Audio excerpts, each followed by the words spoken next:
Hey, Pete. Here you go. Here's your 636. Sitting on my 48 flathead, old blue. Let's take a look down inside. Testing and adjustment went really well.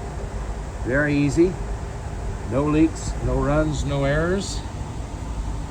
Nice and dry. Yes, sir. All right, let's go ahead and fire it up.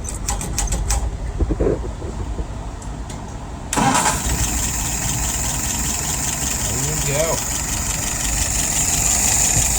3-click pull. No dripping going on. Let's look at some numbers now. Idle RPM is 660. Fuel pressure is at about 2.75.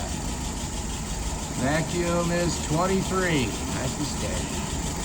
And there's my well at 42 and a little bit of change. All right, let's pull her through a couple times here. See what we got.